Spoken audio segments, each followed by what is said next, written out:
আমি অনেস্টলি আমি আর্জেন্টিনার হার্ডকোর ফ্যান, কিন্তু আমি কোনো টিমের হেটার না। আমি এটা চাই যে ব্রাজিল অনেক বছর ধরে ভালো খেলতে পারতেছে না, খেলুক, ভালো খেলুক, লেভেলে আসুক, লেভেলে আসুক।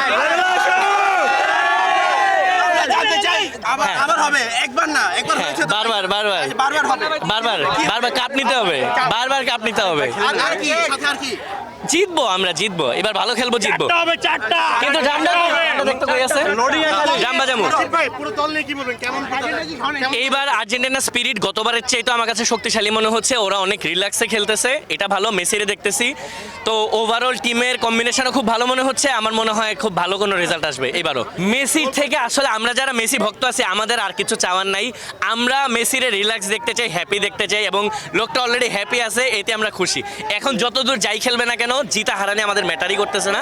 আমরা চাই একটা সুন্দর খেলা দেখবো, এনজয় করুক মেসি। মেসি যতদিন এনজয় করবে আমরা ভক্তরা শান্তি পাবো, দ্যাটস ইট।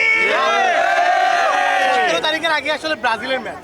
হ্যাঁ হ্যাঁ, এই ম্যাচ নিয়ে আসলে প্রত্যাশা কি? নেইমার ইনজুরিতে আছে। আমি অনেস্টলি আমি আর্জেন্টিনার হার্ডকোর ফ্যান, কিন্তু আমি কোনো টিমের হেটার না।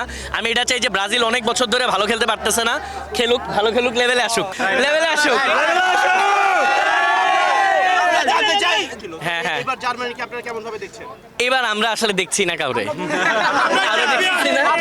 আমরা একটু রিল্যাক্সে খেলবো, দেখি যা সামনে জয় যখন আসবে তখন দেখে নিব।